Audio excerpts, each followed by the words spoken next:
Hello, and welcome to today's webinar on culturally responsive instruction. My name is Amanda Rothengas, and I will be your moderator for today.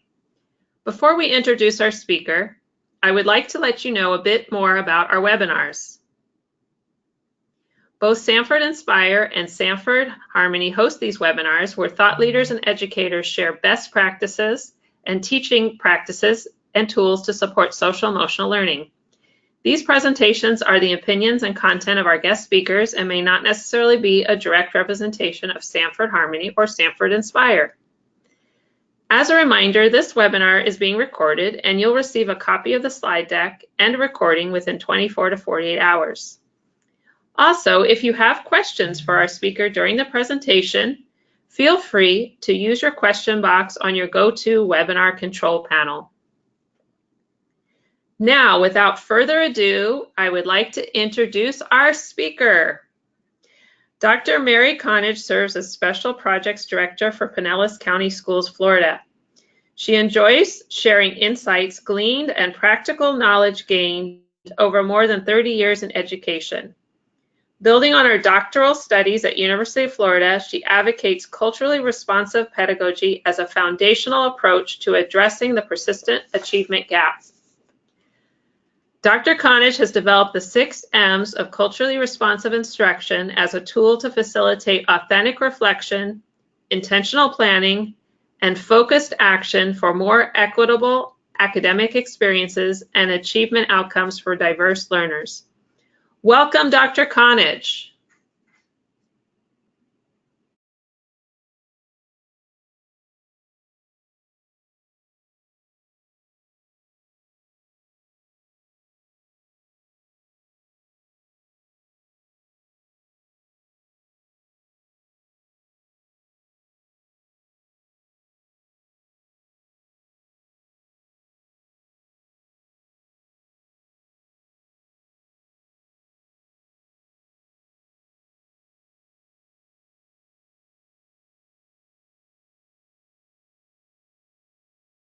Dr. Conage, I'm sorry, we're having trouble with the audio. If you could wait for 1 minute for us, please. We will fix the audio. If you can hold on for 1 minute. Thank you.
Okay, I'm going to go ahead and share some of the answers that are coming in while we were fixing the audio for Dr. Conage. What interests you about the topic of culturally responsive instruction? We hear that I am excited about meeting the needs of all students. I would love to gain more insights, creating space for diverse voices in the class. It's important for children in our after-school program to experience adults from different cultures so they can embrace the differences in their fellow after-school experiences. They want to learn how to apply it to their class and to teach diversity. We are trying to implement better culturally responsive practices at our institution, so this is really a learning experience for me. I want to be more aware as I can about how we can be the best to meet the needs of our students. I am teaching ESL students from all over the world, and I want to learn more. being able to fully engage all students in our after-school program and demonstrate that everyone has a place in learning spaces. We're getting great answers.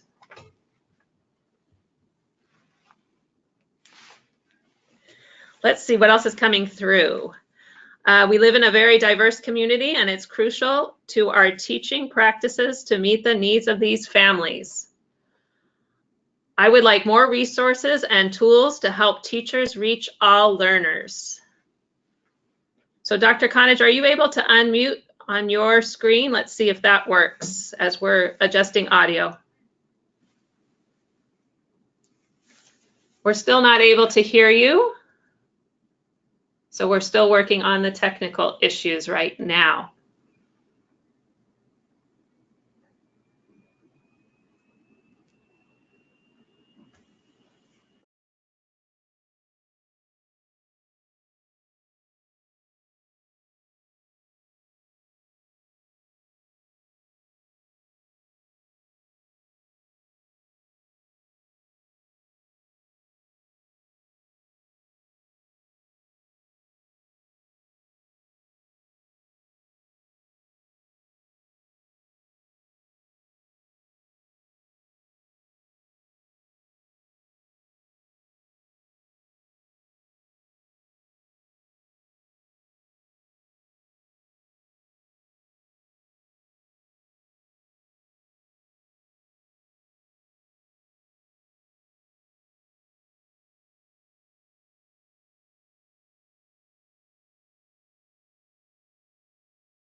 It just said you are unmuted now. Okay, Dr. Conage, you're back. Thank you so much for continuing with your webinar. Our technical issues have been solved. Yay! Hi, everyone. I know you didn't hear me the first time, but I just wanted to say I'm delighted and honored to be able to share this learning time, and it's a great day for learning. It always is. I thank you for taking time to respond to the initial question, but I want to share the reason that I'm interested in this topic. And it starts with this picture. These beautiful people are my siblings, and that's me in the middle. The reason that this topic of culturally responsive instruction is important to me is when I started kindergarten, I went to a segregated school, it was all Black. And in that school, we were told and we were taught about how beautiful we were and how smart and how gifted and how capable we were. And we were nurtured, and everyone in the school knew my parents. And they would say, "That's Richard and Nita's daughter." And they would say, "Oh, she's so cute." And they were right. But then at the end of my kindergarten year, integration started in my school district in earnest. And I was bused to a school. And at that school, they determined because I could read that I was gifted. What that meant for me educationally was from the time that I got off the bus in the morning until the time I got back on the bus in the afternoon, I didn't see any other Black children because I was in gifted classes with only white students. So by the time I was 8 years old, I had come to associate being smart, being popular, being pretty, being knowledgeable, and all of those things with not being who I was, which was a little Black girl. And when I became an educator, I was alarmed to realize that I had internalized some of those beliefs and was perpetuating them on my own students of color. So that the experiences that I received, because I was in the gifted programs of enrichment and joy and laughter and inquisitiveness and discovery and efficacy, my siblings, these wonderful people, didn't have that same experience in a lot of cases. So this is very a very important topic to me, not just for them, but for those who are coming on after me.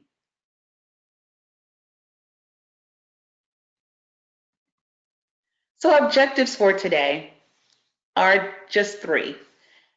One is to learn how culturally responsive instruction can improve your teaching approach. Secondly is to learn some pedagogical practices that reflect culturally responsive instruction. And finally, to introduce to you a framework that will support your intentional lesson planning for culturally responsive instruction. I'd like to say out of the gate, culturally responsive instruction is not just about what we know, but it's also largely in part what we believe. While this webinar, we won't go deeply into belief systems, understand that they scaffold all that we do, and how we instruct students, particularly those who are often marginalized, definitely reflects our beliefs. So let's start by just having a common definition of what we mean by culturally responsive. Because if I were to do a survey question right now, as many people as are listening to this webinar, we might have that many different responses. So that we are on the same page and speaking the same language, culturally responsive first means that relationships are characterized by mutual respect and care. This mutual respect is not only between teacher and student, but also between student and student, so that there is a community of supportive learners. Secondly, there are high expectations and scaffolded support for learning.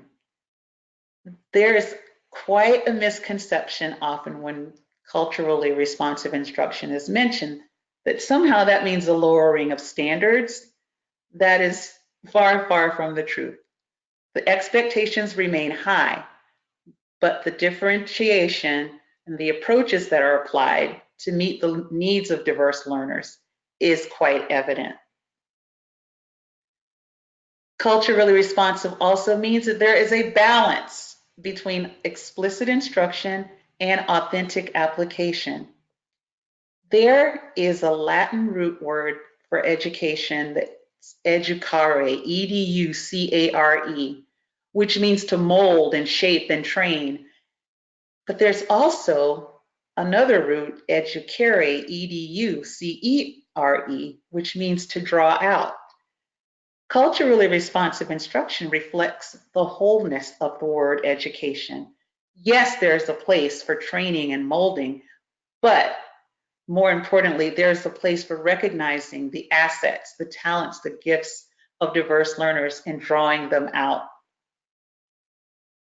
Culturally responsive teaching means that the learning experiences provided incorporate those assets and funds of knowledge and interests and strengths of our students, even those who are different or who think and live their lives differently than what we have been experienced.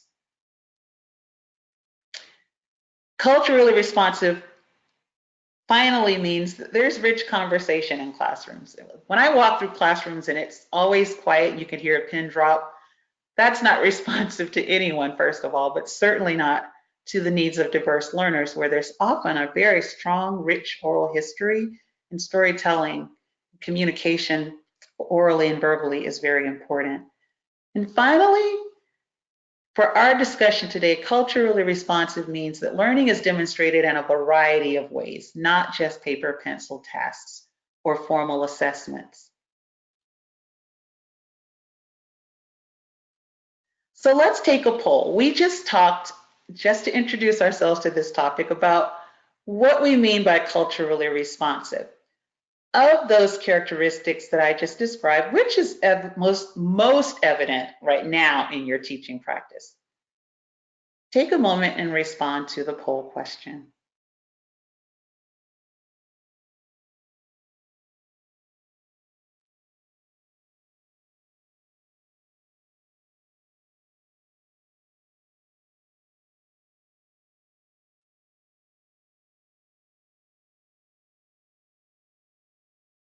Everyone is selecting their answers, and we will have a poll result shortly.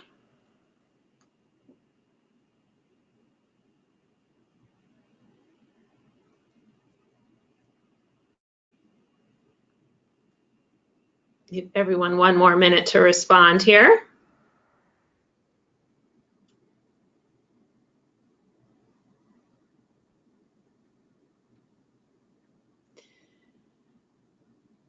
So it's very clear that mutual respect and care is the highest response, with currently 57% of our participants selecting mutual care and response, followed by assets and interest of students at 19%, and rich discourse at 6%, and balance at 4%. That is typical. That's a result that reflects, no matter where I go, which audience, that's typically the result.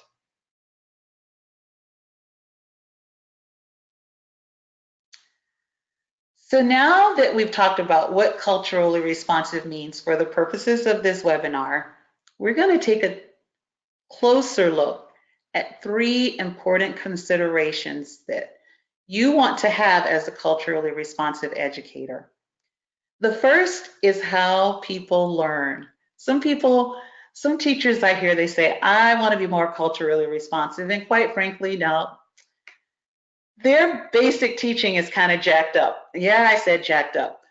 So before we can jump into saying I want to be culturally responsive, let's think about how is your instruction, period.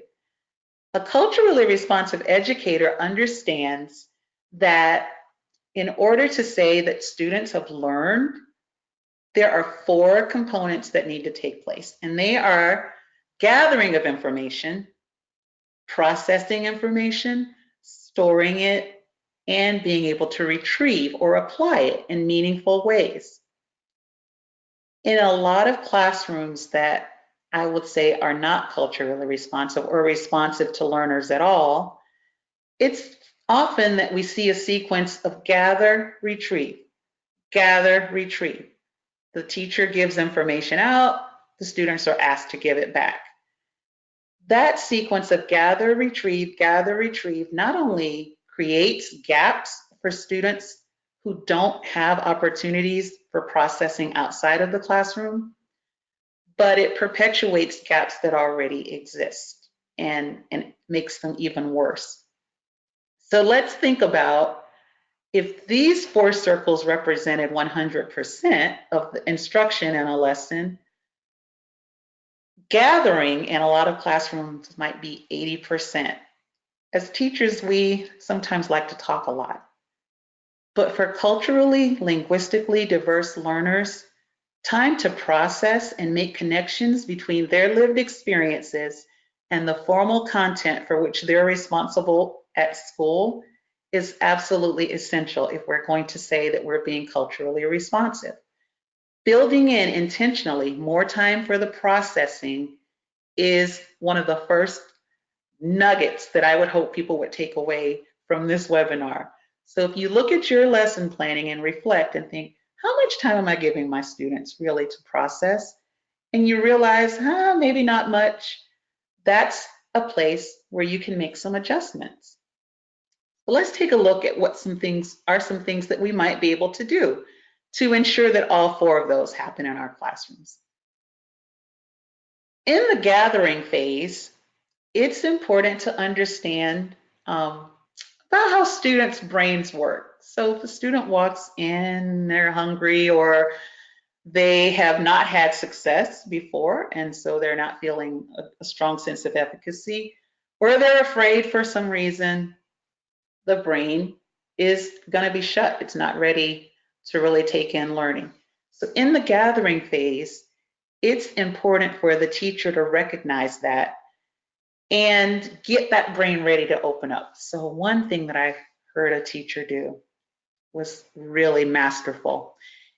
In Florida, which is where I am, it doesn't get cold very often, but this time it was chilly that morning, and she had the students sitting around and she said, oh my goodness, it was cold out this morning, right? And they said, yes. She said to one student, you adapted, by putting on a jacket.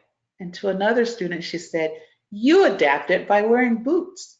To another, you adapt it by putting on a scarf. And then she asked another student, how did you adapt? The student looked around and said, I adapted by putting on socks. Now, I don't know if that child had ever heard the word adapt before, but the teacher put it in her mouth. Then the teacher said this, in our science lesson today, we're going to learn about how plants and animals also adapt to their environment.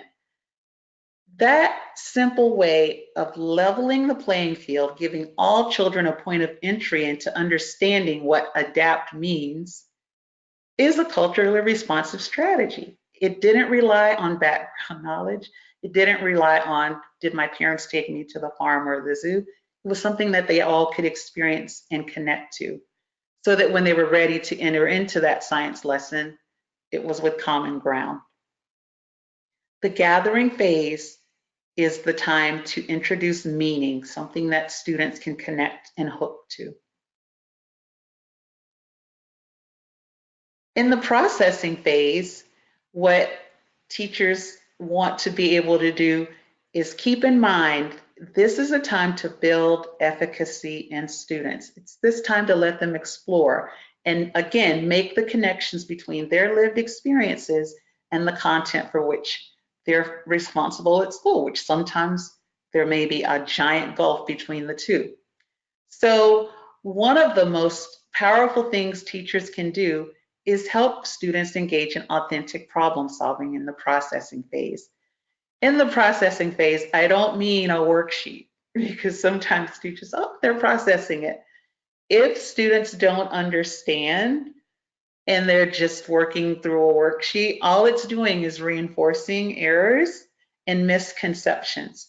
So connecting learning, giving students tasks that are authentic, that are meaningful to them, something perhaps that is a problem that's really going on in their school or in their community, something that takes the academic content and puts meaning to it for them, helps them process the learning, and it'll help it stick.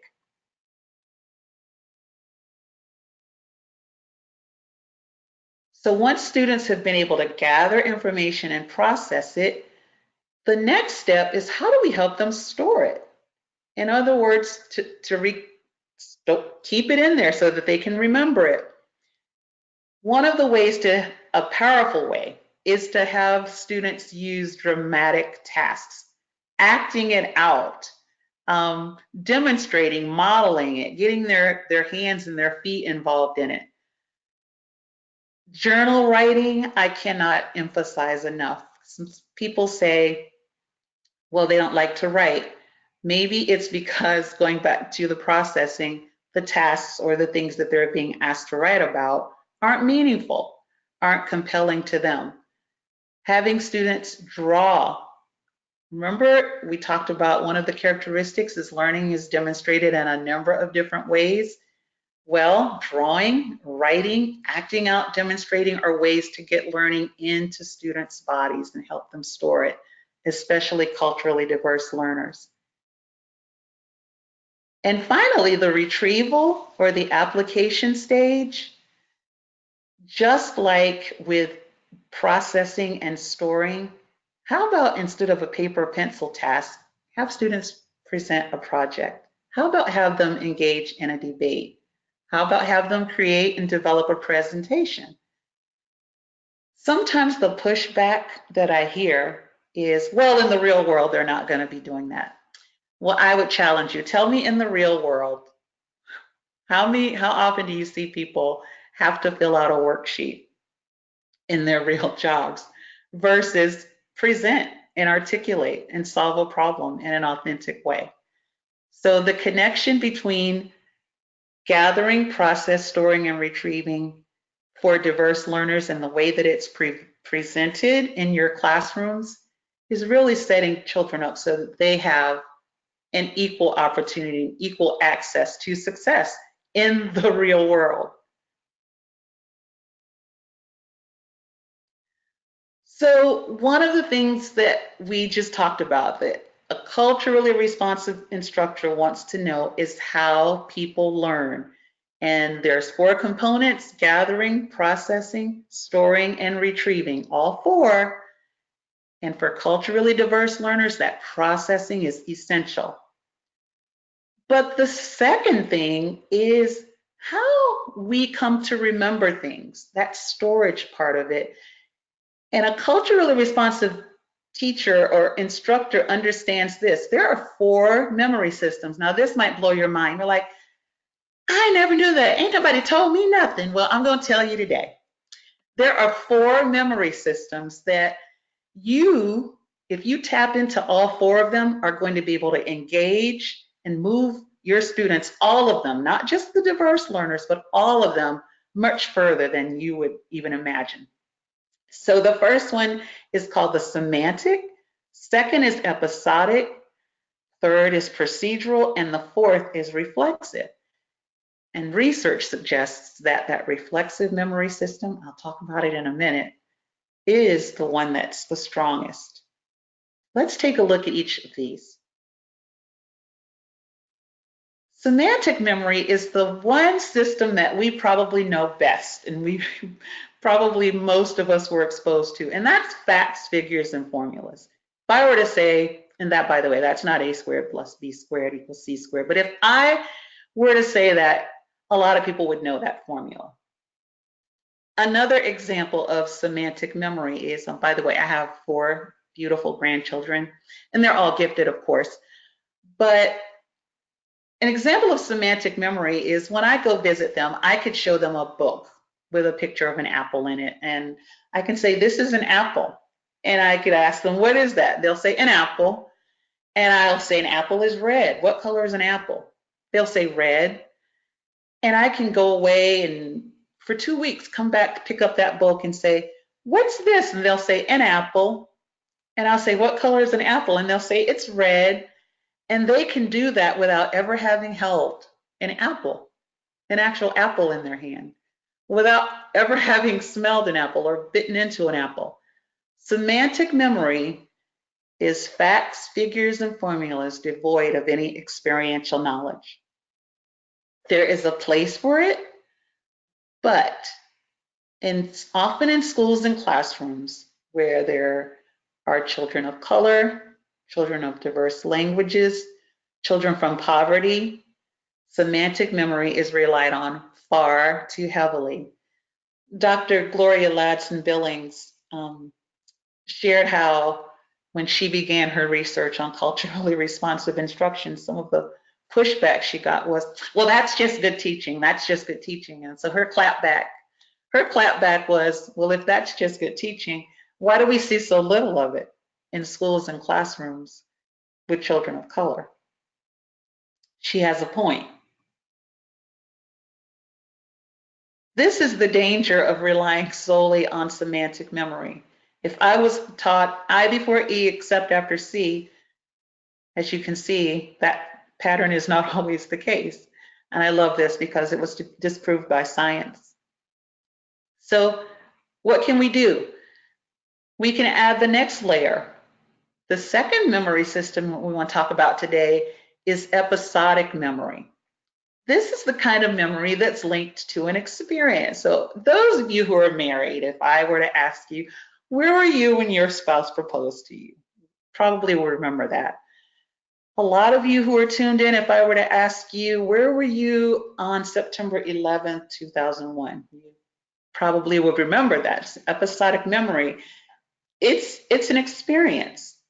So taking our culturally diverse students from that semantic book only, adding this layer of experience, as you can see in this picture, those students are able to see, not just look at it in a book, but be there in the moment, to touch, to hear, to smell. Episodic memory layered on top of semantic memory is a powerful, powerful thing to remember in your planning and in your instruction. How do I create experiences that are going to tap also into their episodic memory?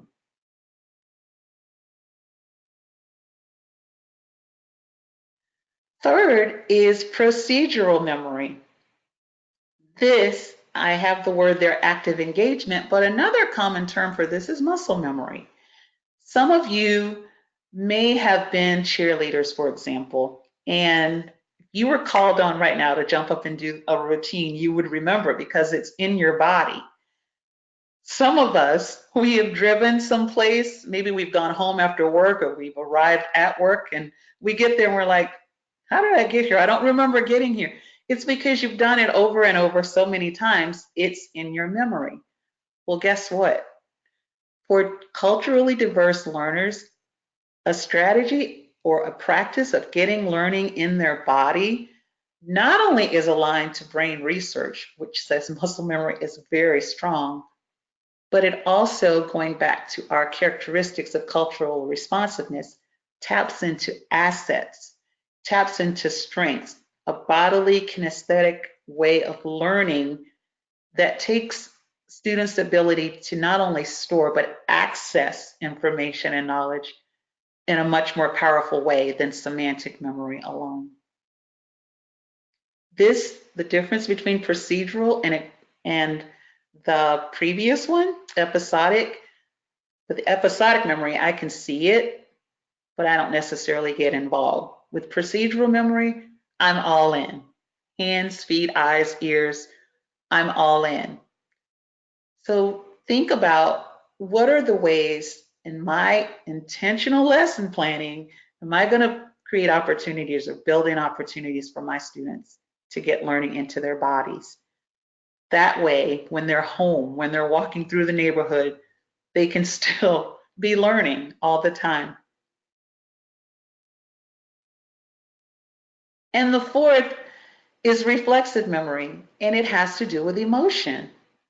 Now, the beautiful thing about reflexive memory is if a teacher can create a classroom environment where there is joy, where there's a sense of belonging, where there's a sense of efficacy and accomplishment, the learning, it can go on and on and on and on forever. And students' ability to tap in and to recall and access information and knowledge, if it was presented in a way that was joyful, is a powerful thing.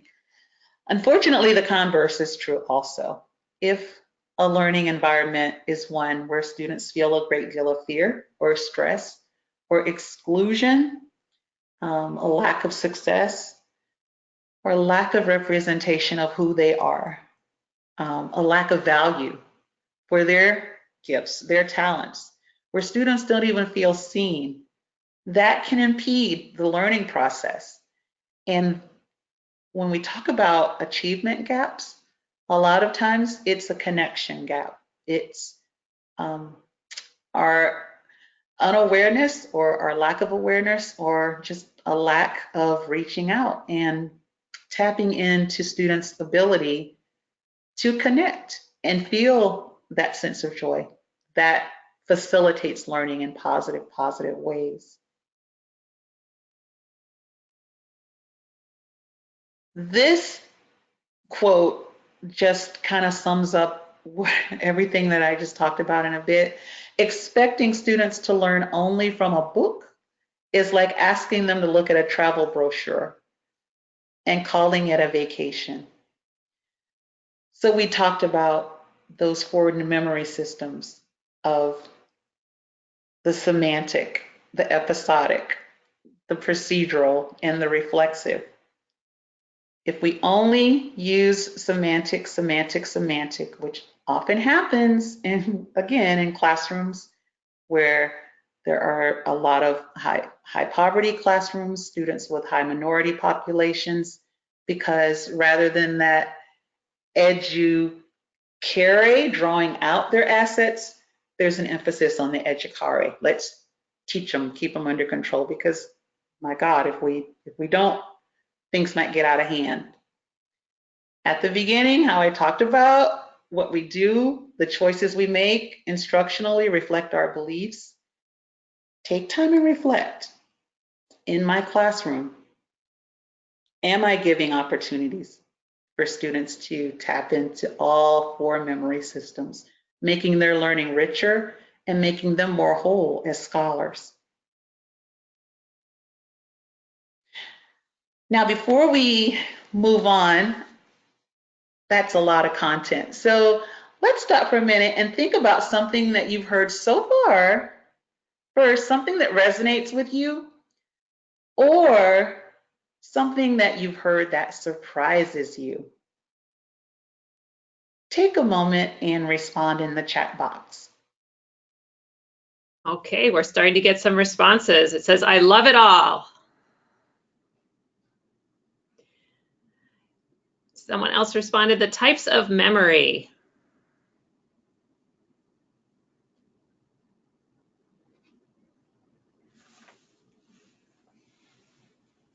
Go ahead and type in your questions in the question box or your responses.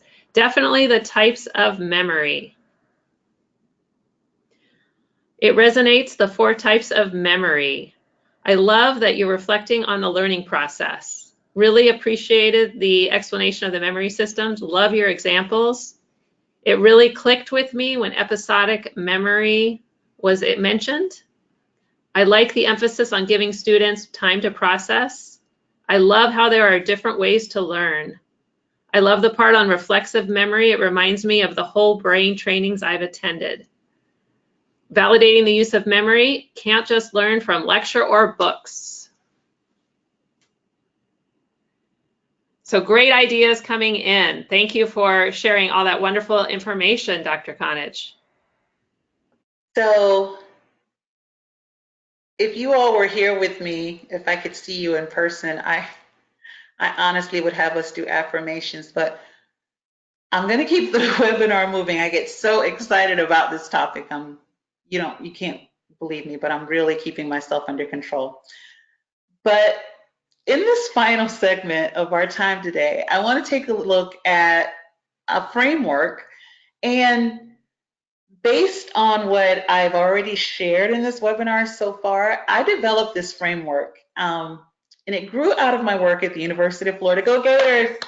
And I call it the 6 M's of culturally responsive instruction. And in my school district, if you look in instructional guides that teachers use, you'll see the 6 M's in there, which is pretty exciting. But the 6 M's framework has these 6 components in the 2 layers, the 2 tiers. The first tier is meaning, models, and monitoring with feedback. And by the way, we're going to take time and look at each of these more in depth. The bottom tier, mouth movement and music. And these 6 M's I advocate or encourage before teachers sit down or get up to deliver a lesson, that in their planning, they take into account these 6 components. The top tier, I call that tier leveraging access, ACCESS, access to learners.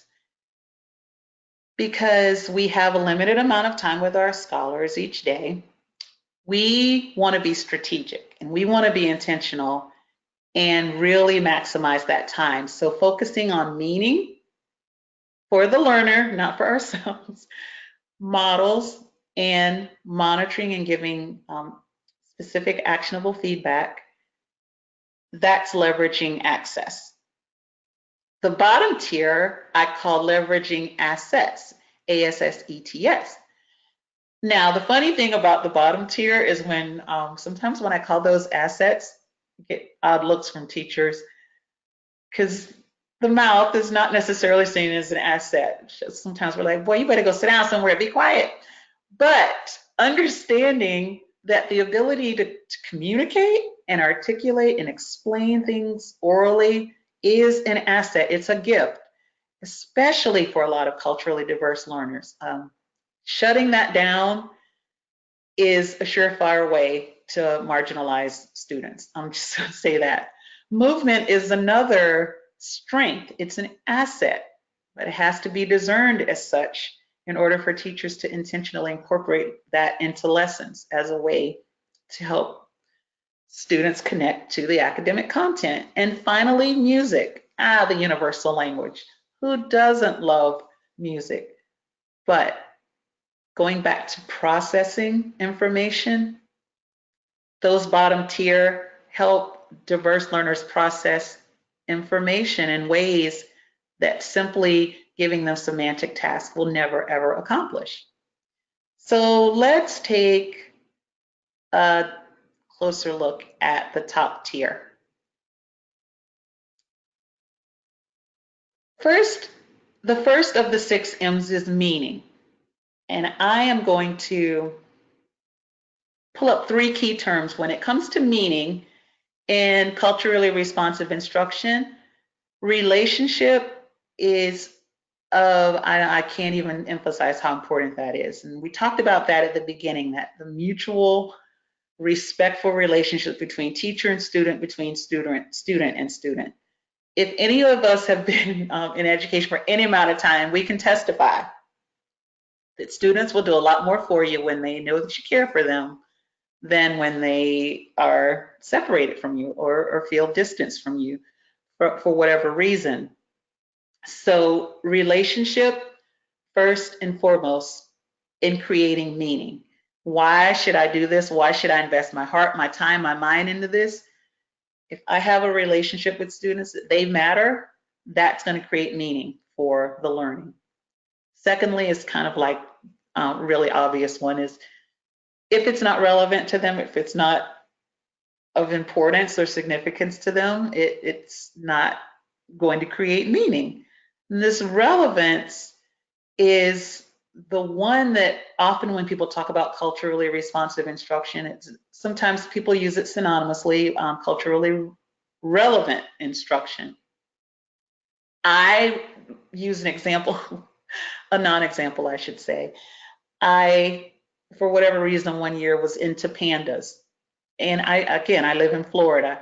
So the theme for my classroom was pandemonium. I know. My students knew nothing about pandas, but that was something that I thought was important. Well, when we're thinking about creating meaning for students, it's important to get to know them. What are they interested in? What are their strengths? And how am I going to educate? How am I going to draw those strengths out to create meaning for students? And finally, responsibility. Sometimes that surprises people, but teachers can create meaning for students by giving them a sense of purpose. And that goes back to connecting learning activities to things that are happening in their actual world, in their communities, in their families, in the classroom, in the school. That we're learning this not because we want to pass the test, or if I don't learn this, I'm not going to go to the next grade. But when I learn this, I'm going to be able to support my peers, my fellow classmates. I'm going to be able to contribute to my society because listen, at the end of the day, culturally responsive instruction is about creating an informed citizenry across all cultures, across all languages, across all backgrounds, not excluding some because they haven't been able to make the connections that are meaningful. So that sense of responsibility for what I learn creates meaning.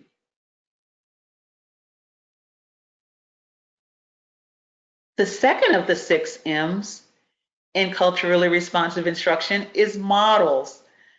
This is funny. Sometimes I tell teachers the first and most important model is you, and it's really true. So I like to joke around about that. Sometimes I tell people I'm a model. That, what do you do? I'm a model instead of saying I'm a teacher. And it's really fun when people just watch people surprised and perplexed looks when they see me at 200 pounds and I say, I'm a model. But yes, we are first and foremost the models for our students. The things that we say, the things that we do, and talking to other students and talking to other adults, we're modeling constantly. But in terms of the curriculum, when I walk through classrooms, I want to see examples of excellence that are varied. When I was little, my models of beauty, as I shared at the beginning of this webinar, my models of beauty and intelligence and success, they were white. They were white and usually white men. So it's really hard for me to kind of aspire to become a white man. But when I learned that there's beauty and excellence in all kinds of different ways, then that, going back to the previous M, creates meaning. So when I'm looking at anchor charts, when I'm looking at exemplars, when I'm looking at samples of student work, they should be varied and not just this is the one way to have an excellent product. The models should also be explicit. Students, especially culturally diverse learners, shouldn't be wondering, what is the expectation? It should be clear and explicit, the goal that they're heading towards and the steps to get there, that scaffolded support. And finally, the models should be of high quality. In a classroom where there's affluence and influence, there's some of the most beautiful, beautiful surroundings you would ever want to see. Well, you know what? In classrooms where students are under-resourced, should be the same thing. Models of success, of high quality, that they can emulate, that they can see, and that they can see their way attaining. But having the meaning and having the models is perfected with this third M, which is monitoring student performance and giving feedback.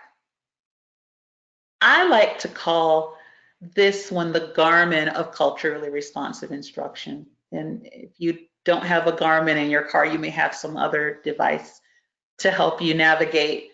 But if my Garmin, if I'm driving down the road and I'm 2 miles past where I'm supposed to be, I don't want the Garmin all of a sudden, oh Lord, you missed your turn, go back, go back. The Garmin is supposed to be proactive, giving me feedback that's timely, that's telling me in 2 miles, turn right. It should be specific. But for culturally diverse learners, it should also include celebration. When a milestone is met, when a goal is accomplished, don't just run over it and keep going on to the next.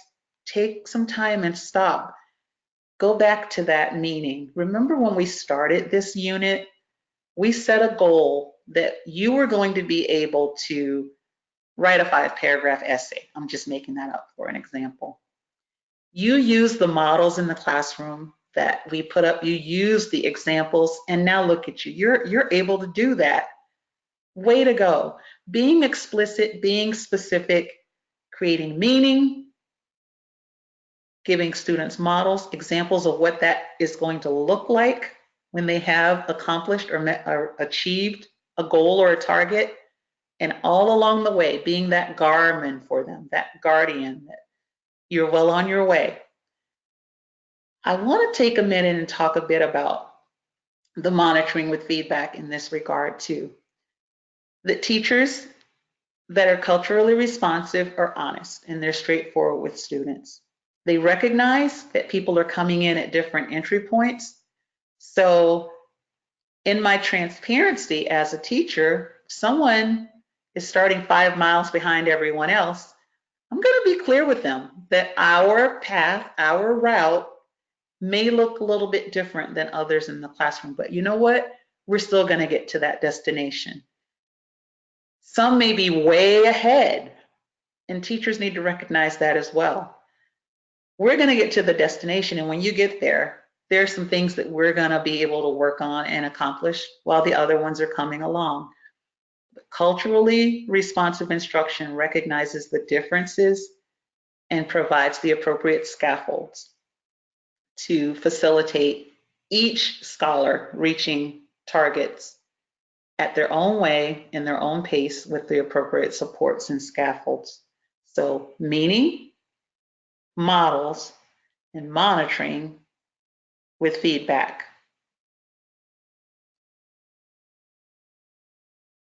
Now the bottom tier, and by the way, that top tier, that was a lot of the educare, molding, shaping training. They're, that explicit. The bottom tier is more of the educare, again, drawing out the strengths and the assets of students. One way is through the mouth or oral communication. And some of the ways that a culturally responsive instructor can do that is through call and response in the classroom. just giving children a chance to hear their voice. I often in workshops have teachers say at the onset, I'm here, and they have to say, I'm here.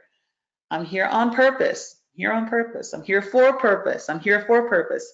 Because when we hear it, that's a way of processing information. So call and response, getting our diverse learners to hear what they're saying is another way of building knowledge and helping them process information.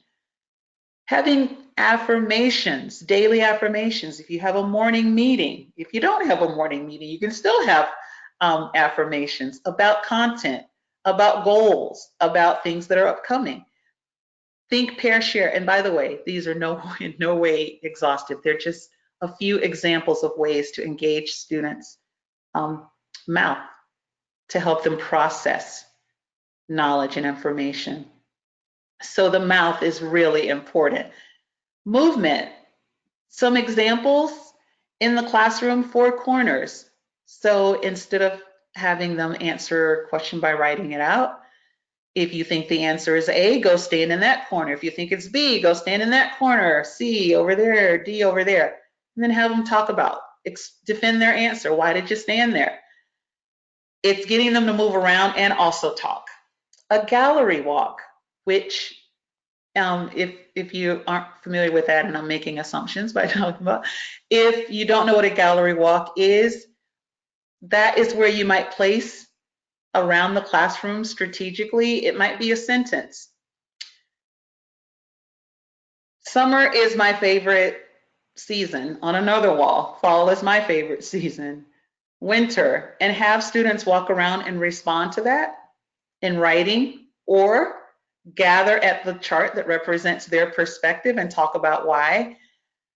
Just getting students to get up and move about and engage. It engages the brain, and remember that procedural memory, that muscle memory, they will remember that content just because they were moving. It's fascinating. And a block party is another protocol that could be used to have students get up and move around. That is, put on some music and you tell them while the music is playing, you can move around. When the music stops, you're going to talk about X or Y or Z. It's a way to help students review content. It's a way to help them prepare for something that's upcoming by talking about their opinions or their thoughts or questions. Just getting students to get up and move about rather than sitting the whole time. A powerful culturally responsive strategy that draws out, again, that asset of the need of some students to have bodily kinesthetic learning. And then finally, music. I love music, but putting academic content rather to music is a powerful strategy for culturally responsive teaching. Many of us learned our alphabet just by singing that song. A lot of us learned the 50 states by singing a song. Singing a song is a way of, it's like putting kids on homework 24/7, because the more they're reciting it, the more they're processing it, the more they're storing it, the more easily they'll be able to retrieve information and knowledge. Music can be used in transitions from one activity to another.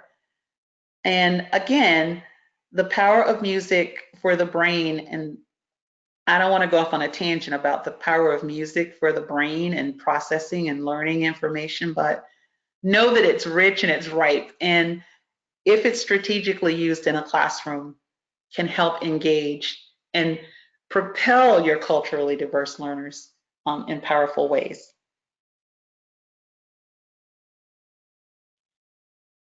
This video, I wanted to take a chance and share, but on the other hand, it just got a little wonky. So I have included the link at the top, and I would encourage you to go and watch it. But this is a classroom of a 3rd grade teacher. And if and when you get a chance to watch this clip, you will see specific examples. It'll be so exciting because as you're watching, you'll be like, oh my gosh, that's an example of episodic memory. Oh my goodness, that's an example of reflexive. Because actually when you're done with this webinar, you're going to be seeing things all. You're going to be hearing voices and seeing things, because Now you're gonna go out with a lens with a whole new perspective of things that you may not have come in knowing. But in this video, she is introducing a new book that they're going to be reading. And it's not in the traditional way. Everybody take out your book, turn to page 54. All right, will somebody read the title? Okay, will somebody. It's not like that. She introduces this book in a way that is absolutely an embodiment of all that we have talked about today with regard to culturally responsive instruction. She draws on their experiences. She has them moving around. She has them talking. And I just watch it. It's a powerful, powerful video. And again, the reason I'm not showing it is because it's a bit glitchy.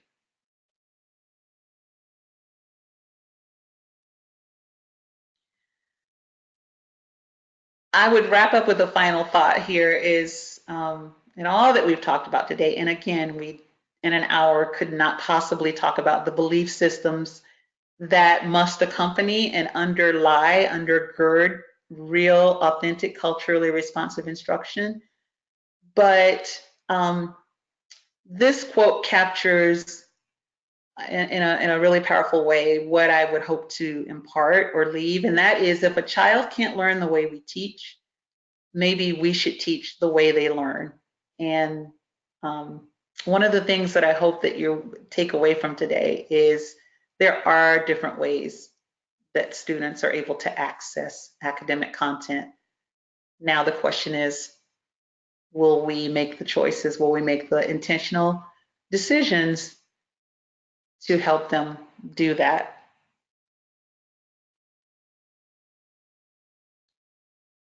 At the very beginning of the webinar, I shared these objectives, and I can't see your hands, obviously, but I'm going to ask you to just do a little fist to 5 in response to each of these. A fist is, child, I didn't get anything out of that. You were so far off base.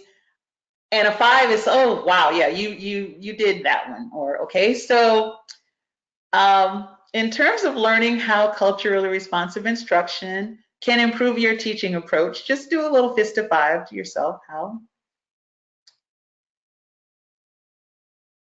Secondly, did you learn some specific pedagogical practices that reflect culturally responsive instruction? And then finally, how about that objective of learning a framework, that 6M framework, and some strategies that can support your intentional planning for culturally responsive instruction? We're getting a lot of 5s coming through the question box, so Oh, I definitely didn't know. Okay, I didn't realize that was a. Okay, never mind. this information definitely resonated with our group today.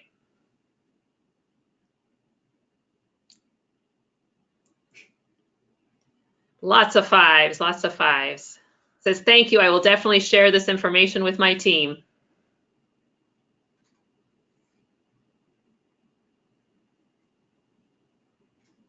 If you want to go on to the next slide, we just have a few minutes left.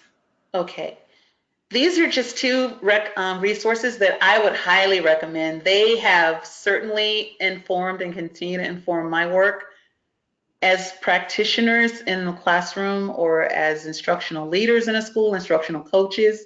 These are really, really great resources that I would recommend. And I believe this is going to be posted so you'll be able to see these. And now I will field some questions, right? Yes, we have a few minutes. Okay. We had a question, will we have access to watch this webinar again? Yes, we will send out the link and the copy of the slide deck. I'm looking forward to sharing what I've learned. This has given me a lot to consider and to implement. Wish we had more time to go into depth. Me too. Oh, sorry. Me too. We got to thank you. Could you share the name of the books on the last slide? One is Culturally Responsive Teaching and the Brain by Dr. Zaretta Hammond.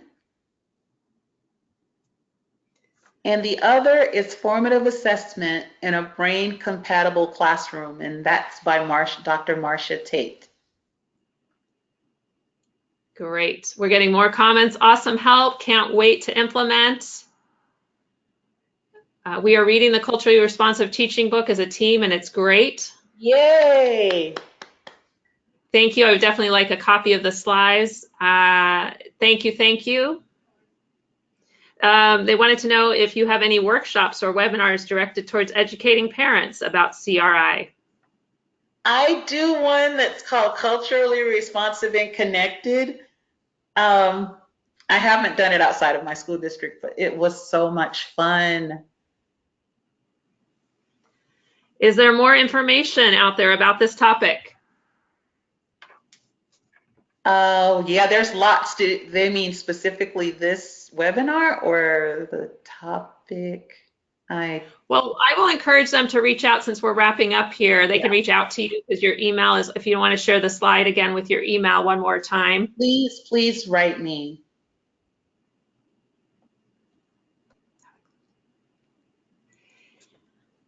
Well, thank you all for joining us today and taking the time out of your busy schedule to learn more about culturally responsive instruction. A big thank you to our speaker, Dr. Conage, who provided us with this great presentation and tips for you to use in your classroom today. Dr. Conage, do you have any remaining words for our audience? Thank you for tuning in today. And now go out and remember educare and educare. Draw it out. There's gifts there. Thank you so much, Dr. Conage. And with that, we look forward to seeing you next month at our next webinar.